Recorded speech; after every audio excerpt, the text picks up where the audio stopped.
Se réveillant en sursaut, paniqué, Yanis dut attendre plusieurs minutes avant de pouvoir reprendre complètement son souffle. Autour de lui, dans un campement au milieu de la forêt, la bande de l'écorcheur dormait à grand renfort de ronflements. Un peu à l'écart de la troupe, deux des bandits surveillaient les alentours, arc et épée en main, guettant le moindre bruit. Quel rêve stupide, se dit Yanis, tout en se dirigeant vers une petite rivière en contrebas du camp. Mais stupide, ce rêve l'était-il vraiment? Tant de choses s'étaient passées depuis sa capture par l'écorcheur 20 jours plus tôt. La fuite de Paris, le pillage de ce village, et enfin l'assaut de la prison de Créteil, un carnage affreux, une débauche de violence inouïe qui n'avait été possible que par sa faute. Les 3 pistolets et les quelques chargeurs que la bande avait pu sortir de Paris étaient, aux mains des bandits médiévaux, complètement inutiles. Seul Yanis savait plus ou moins se servir d'un de ces engins, c'est-à-dire presser la détente et recharger l'arme, rien de plus. L'écorcheur, lui, avait bien tenté de tirer un coup de feu, qui avait failli finir dans le bras d'un des bandits, et avait abandonné après cette malheureuse tentative. Incapables d'en comprendre le fonctionnement, mais très conscients de l'utilité potentielle de l'arme, les bandits avaient décidé à l'unanimité d'intégrer Yanis à leur bande, et d'en faire le gardien des canons portatifs, tout en le vouant aux pires tortures si le Parisien venait à s'en servir contre eux. Armé, mais sous surveillance constante, Yanis n'avait pour le moment pas osé s'enfuir, à la fois par peur des représailles en cas de capture, et ensuite tout simplement car il n'avait nulle part où aller. En effet, ce qu'il restait de la police parisienne voulait sa mort, et retrouver les autres hommes en noir, s'étant fondus dans la masse, était comme chercher une aiguille dans une botte de foin. Ainsi, jour après jour, l'envie de s'enfuir de la bande s'amenuisait chez Yanis, et celui-ci avait, quelques jours plus tôt, franchi un palier, en tuant un homme pour la première fois lors de l'assaut de la prison de Créteil.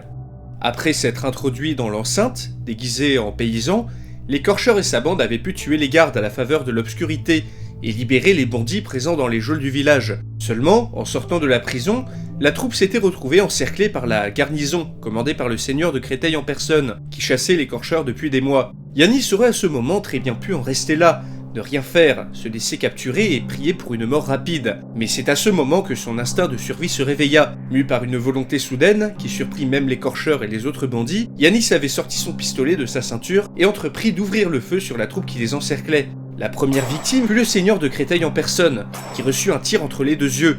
Quelques soldats s'étaient enfuis en jetant leurs armes, tandis que le reste avait brusquement reculé. Cela avait donné assez de temps aux bandits pour se saisir de leurs épées et fondre sur leurs opposants tels des rapaces sur une carcasse abandonnée. Une mêlée féroce s'ensuivit, qui tourna rapidement à l'avantage des bandits. Doigts coupés, craquements d'eau brisés, la bataille devint carnage, et l'écorcheur, ne montrant aucune pitié, égorgea lui-même tous les soldats capturés, tout en mettant le feu aux habitations entourant la prison. Désormais au complet, la troupe de bandits s'était fondue dans l'obscurité, laissant derrière elle un sillage de mort et de destruction. Il avait tué. Pour la première fois, Yanis aurait très bien pu ne rien faire, mais il l'avait fait, et ce faisant, il s'était rendu complice de l'ignoble massacre de la prison de Créteil. Il était allé trop loin dans l'horreur, trop loin pour reculer. En faisant le choix de sauver sa peau, il avait aussi sauvé celle de l'écorcheur, et c'est une décision avec laquelle il devra vivre, une décision qui lui aura également gagné le respect de sa bande. Sa bande? Pourquoi s'était-il dit ça? Avait-il tant changé en 20 jours? Non. Il n'avait pas changé, pas du tout même. Toute sa vie, Yanis avait cherché à se sentir accepté par les autres. Au fond de lui, il savait très bien ce qui l'avait motivé à tirer lors de cette horrible nuit à Créteil, en plus de l'instinct de survie. Sa volonté de plaire, de suivre, d'être validé par ses pairs, et surtout de gagner leur respect. Et pour la première fois de sa vie, Yanis avait réussi. En ouvrant le feu sur ces hommes, il avait sauvé les bandits, et ainsi gagné auprès d'eux une estime, une gratitude, une confiance même, qu'ils pouvaient lire dans leurs yeux endurcis. Il n'avait maintenant nulle part où aller, et plus rien à perdre. Les seules personnes pour lesquelles Yanis comptait quelque peu étaient l'écorcheur et sa bande. Il resterait donc avec eux. Ce fut donc ce soir-là, près de la rivière, éclairé par un doux clair de lune, que Yanis abandonna totalement sa vie d'avant.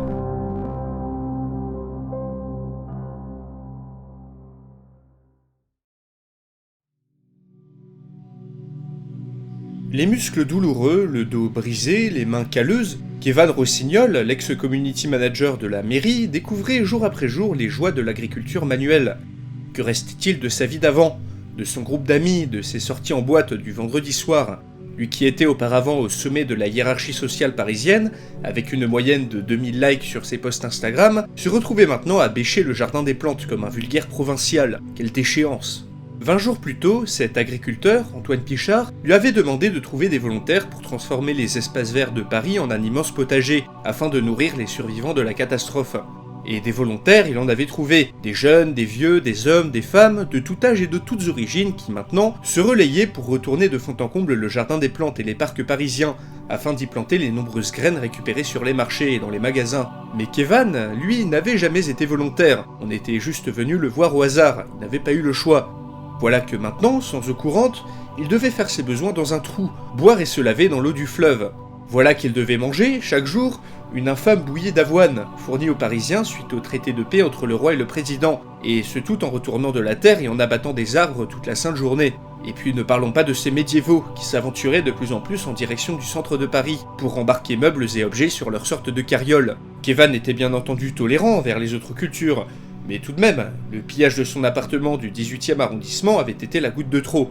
Il y avait tout de même des limites, et ces gens qui chaque jour vidaient Paris de ses meubles, en permanence accompagnés de leurs poules, dépassaient selon Kevan quand même un peu les bornes. Et puis tous ces agriculteurs venus manifester, qui étaient devenus en un mois seulement les personnes sur lesquelles tout le monde comptait. L'écologie, l'autosuffisance, d'accord, mais était-il vraiment nécessaire de trimer autant pour avoir de quoi manger? Seulement voilà, en tant que jeune homme en pleine santé, si Kevan ne travaillait pas, il n'avait pas droit à son repas quotidien fourni par les agents du gouvernement. Après les premières livraisons de nourriture du roi à Paris, très insuffisantes, un ordre de priorité s'était rapidement mis en place.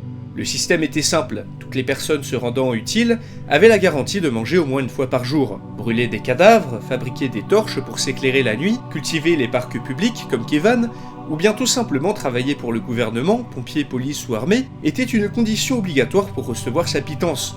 Dans tout Paris, des dizaines de milliers de personnes s'étaient ainsi mises au travail, mais malgré son dur labeur au jardin des plantes, Kevan ne recevait qu'une quantité de nourriture à peine suffisante. Il n'était pas le seul d'ailleurs. Tout autour de lui, les Parisiens improvisés paysans présentaient des visages émaciés et des silhouettes de plus en plus fines, jour après jour. Oui, c'est vrai, se dit Kevan, tout le monde crève de faim, et je suis loin d'être le plus à plaindre, et puis chialer ne me rendra pas ma vie d'avant. À côté de lui, un homme, la soixantaine, épuisé par les efforts fournis, s'évanouit soudainement en tombant dans la terre désormais meuble du jardin des plantes. Kevan, tout en regardant des gens porter secours à cette pauvre personne, pria intérieurement pour que tous leurs efforts ne soient pas vains, et que la prochaine récolte soit abondante.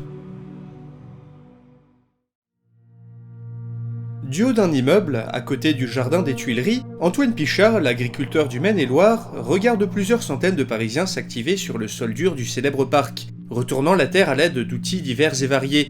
La récolte sera maigre, prédit l'agriculteur en marmonnant dans sa barbe. Derrière lui, un de ses collègues paysans l'interrompt dans sa réflexion. « Antoine, on n'a eu que 23 suicides hier, place de la Bastille. On dirait que l'espoir revient. » « Bonne nouvelle, très bonne nouvelle, se dit l'agriculteur.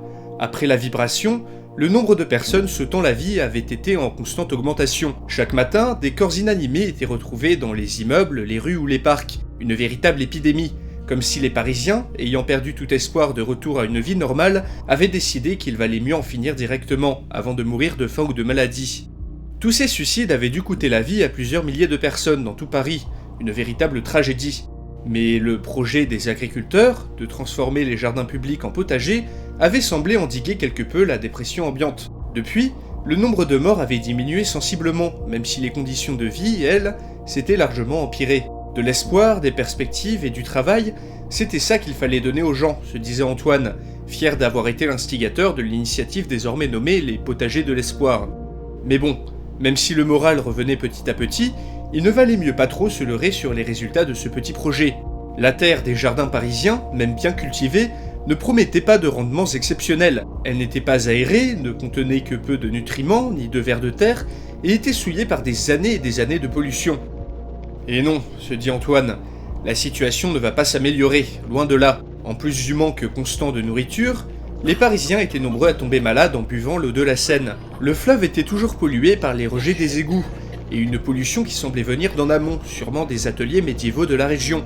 Des puits avaient été creusés à même le sol, des échantillons prélevés un peu partout pour déterminer où récupérer l'eau la plus pure, qui fut filtrée, bouillie, mais rien n'y faisait. Et les Parisiens étaient toujours plus nombreux à tomber malades, voire à mourir à la suite de diarrhées aiguës. L'hygiène générale déclinait de plus en plus. Bref, les gens devenaient maigres et malades, ce qui engendrait aussi son lot de bagarres, de disputes et de vols.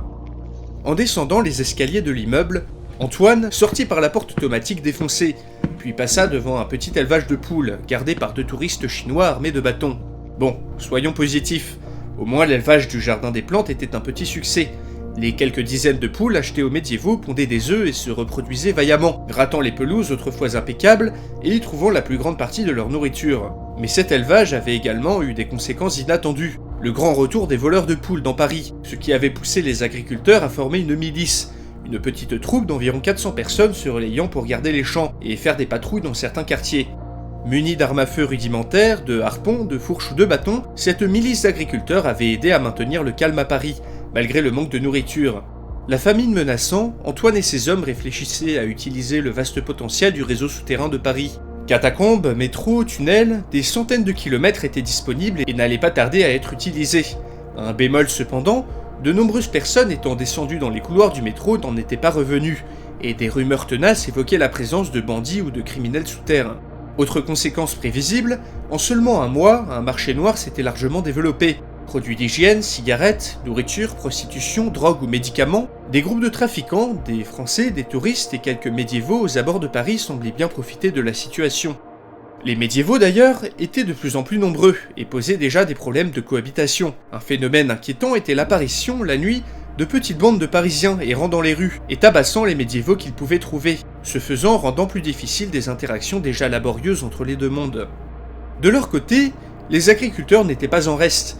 Leur expertise ainsi que leur nombre important du fait de la manifestation d'avant la vibration les plaçait dans une position de force exceptionnelle. Les Parisiens s'étaient à nouveau rendus compte que manger à sa faim était un privilège, et que les personnes le permettant se devaient d'être respectées. On pouvait dire sans se tromper que dans ce nouveau Paris, les agriculteurs avaient plus de pouvoir que le gouvernement, et Antoine ne comptait pas laisser échapper cet avantage. Au final, quartier par quartier, les Parisiens s'organisaient, au prix de morts toujours plus nombreux. En seulement un mois, une sorte de société hybride commençait à prendre forme. Antoine voyait certaines personnes mourir, incapables de s'adapter à ce nouveau monde, mais il en voyait beaucoup d'autres s'endurcir, dans leurs yeux apparaître une détermination ferme, une rage de vivre qui depuis un mois faisait le tri entre ceux qui vivaient et ceux qui mouraient. Oui, se dit Antoine, Paris survivra, et ses habitants finiront par s'en sortir, il en était convaincu. À quel prix, dans quel état, intégrés ou non à leur nouvelle époque, ceci, seul l'avenir et l'issue de la grande famine le lui diront. Après avoir peaufiné son plan d'évasion durant des jours interminables, Marc avait enfin décidé de rentrer à Paris. Ayant mis de côté un peu de nourriture pour le voyage, il avait prétexté une balade pour trouver des plantes rares nécessaires à la confection d'une potion magique. Pierrick le paysan, jovial, l'avait laissé partir sans problème, tout occupé qu'il était à fixer une roue de Vélib à sa charrette. Libre, enfin libre, se dit Marc, courant dans la direction qu'il croyait être celle de Paris. Enfin, à vrai dire, il n'avait jamais vraiment été prisonnier, et malgré sa pauvreté, Pierrick avait été un hôte plus que correct. Mais il fallait absolument qu'il rentre chez lui, auprès des siens, auprès des modernes, auprès des gens sachant lire, écrire et qui ne le prendraient pas pour un sorcier. Néanmoins, la petite aventure de Marc tourna vite au cauchemar. Marchant à travers champs, au milieu des bosquets, franchissant des clôtures, Marc finit par se rendre compte qu'il n'avait aucune, mais alors aucune idée d'où il se trouvait. Suivre la Seine aurait été une méthode facile pour retrouver Paris, mais le nombre important de villages au bord du fleuve lui faisait craindre qu'au détour d'un sentier, son voyage ne se transforme en un séjour aux oubliettes. Ainsi, Marc marcha et marcha encore, jusqu'à la tombée de la nuit et dans toutes les directions possibles, fuyant les gens et les convois. Des heures et des heures de marche plus tard, la lune était haut dans le ciel. Assis sur une souche, la tête dans les mains, Marc se rendit compte qu'il était totalement, complètement et irrémédiablement perdu. Épuisé, il finit par s'écrouler de fatigue au petit matin dans un bosquet, non loin d'un village. C'est fini, se dit le médecin. Je ne peux plus continuer. Je ne reverrai jamais la civilisation et je vais mourir ici, seul, au milieu du Moyen-Âge, sans avoir revu ma famille ni mon île natale.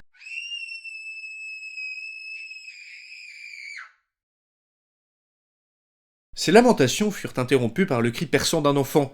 Ouvrant les yeux, Marc vit, juste devant lui, un des rejetons de Pierrick, la mort-venée, rigoler en le pointant du doigt.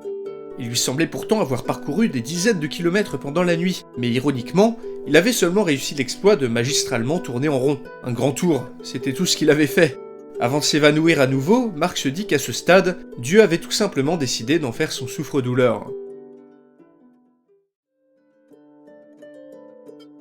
Dieu de sa charrette, amélioré avec sa toute nouvelle roue de Vélib, sa femme et ses enfants, ses objets magiques à son bord, Pierrick regardait, interloqué, Marc le médecin allongé dans un buisson, les vêtements déchirés et la dégaine piteuse.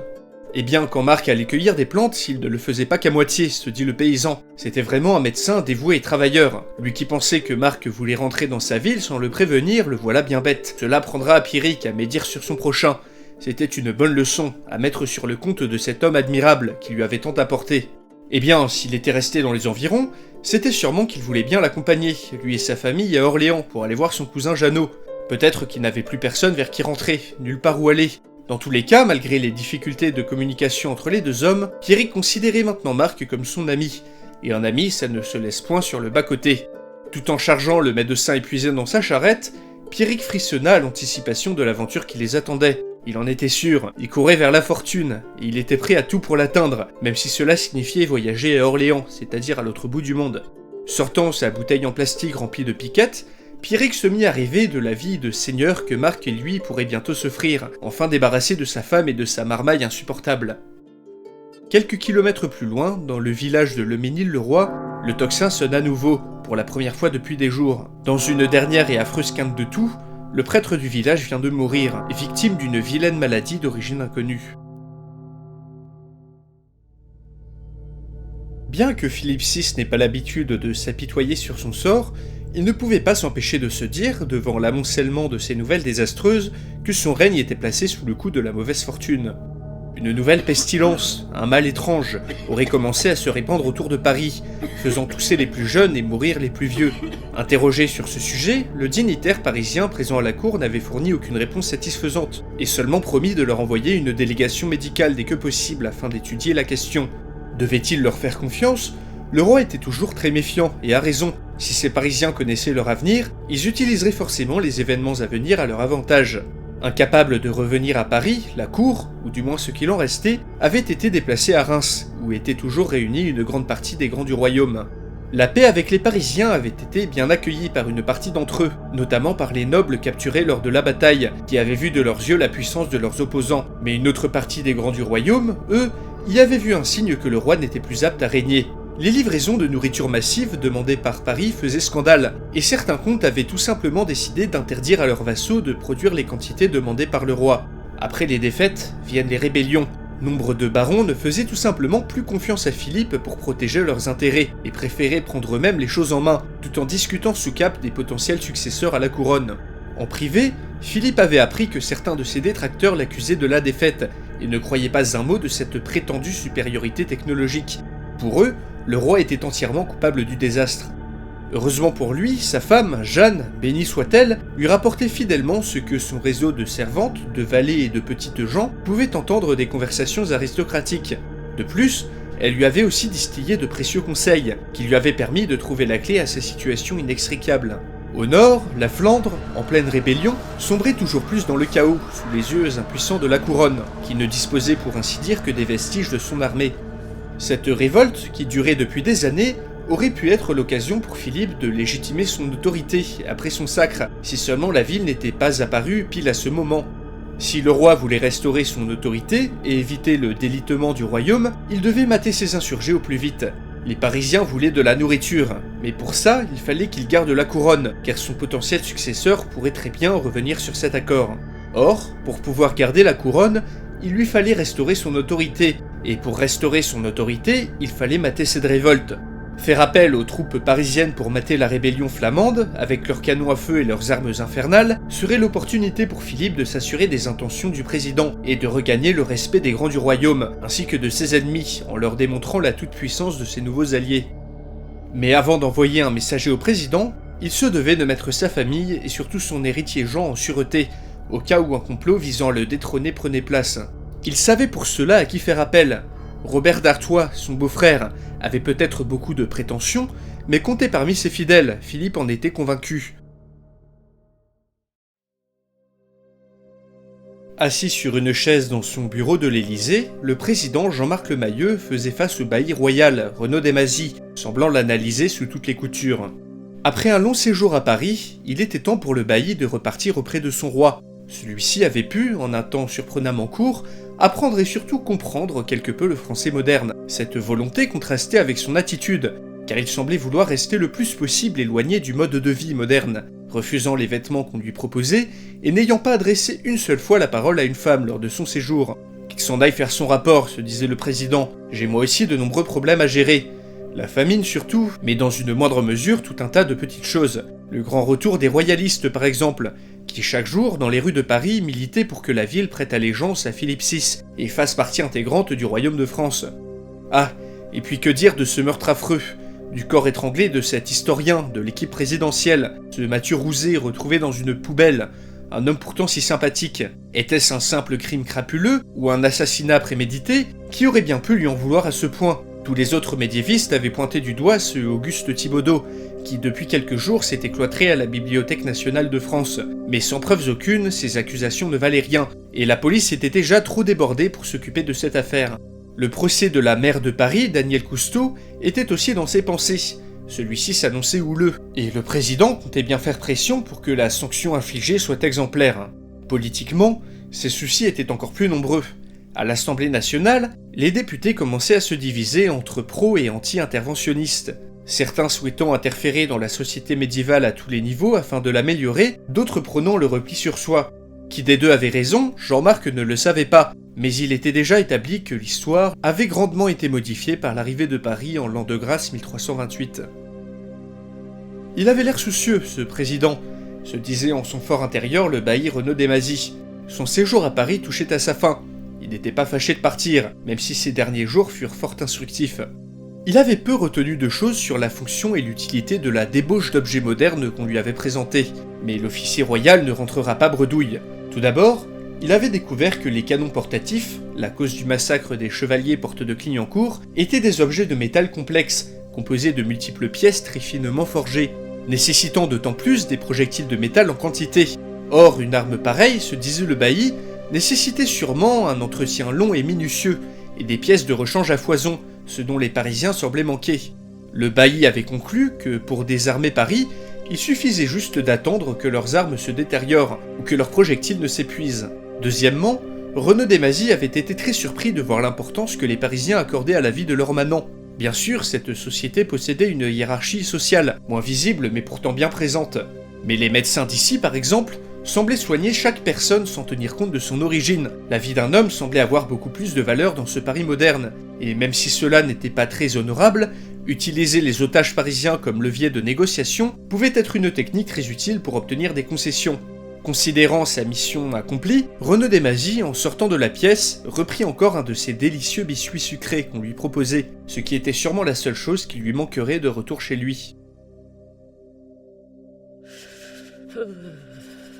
Coincé dans une cellule, recouverte d'une fine couverture, l'ex-maire de Paris, Danielle Cousteau, avait froid. D'accord, son erreur était lourde, très lourde, et elle devait pour cela être jugée lors d'un procès équitable et juste. Mais manifestement, ce n'était pas ce que le président Lemayeux avait décidé de lui accorder. Depuis presque un mois, Danielle n'avait vu personne d'autre que ses gardiens, n'avait eu droit à aucune visite, ni d'amis ni d'avocats, était à peine nourrie et laissée dans le froid. Détenue dans des conditions affreuses, au mépris de toutes les lois existantes, elle pensait sans cesse à son mari et à ses enfants, restés au-delà du périphérique et qui lui manquaient terriblement. Misérable, c'était le mot, elle était misérable. Maigre, tremblante de peur et de froid, laissée à elle-même par un président décidé à faire d'elle un exemple. La maire de Paris tenta de s'endormir, sans se douter que son procès marquera le début d'une profonde remise en question de la société parisienne.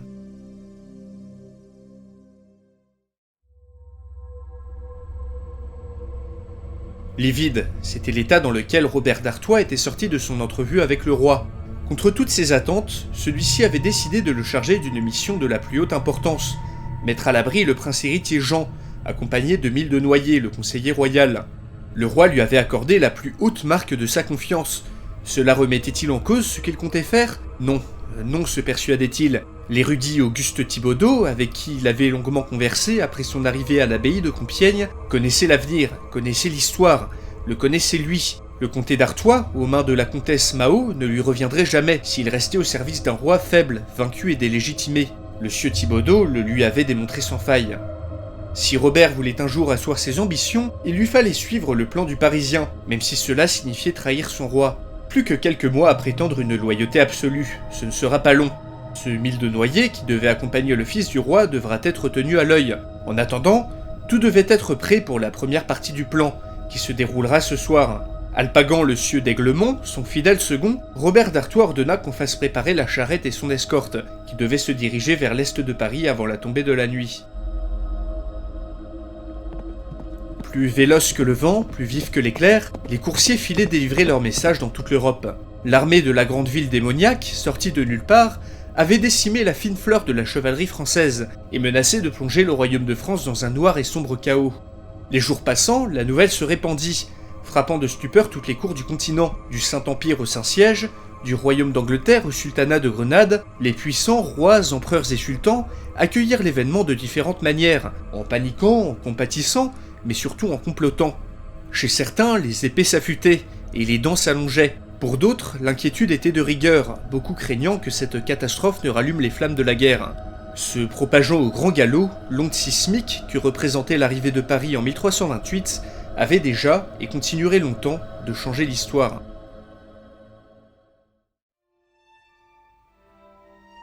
Qu'est-ce que ça brûle bien pour une grande tour de métal, se dit Auguste en contemplant l'incendie monumental ravageant le complexe de la Bibliothèque nationale de France. Tant de connaissances perdues sur le Moyen-Âge pour les Parisiens, quel dommage. Cela ne serait peut-être pas arrivé si seulement le plus grand expert de la période avait été pris au sérieux. C'était qui déjà ? Ah oui, c'était lui. Mais il était malheureusement trop tard, car Auguste était attendu.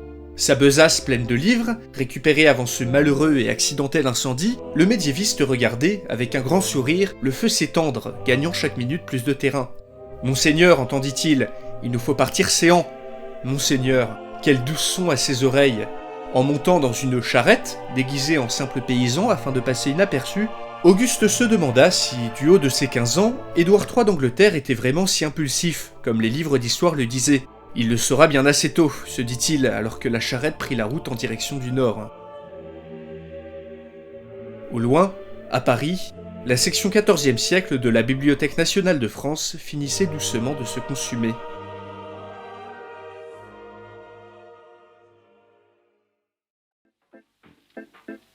Et voilà, c'était la fin de Paris 1328, la saison 1.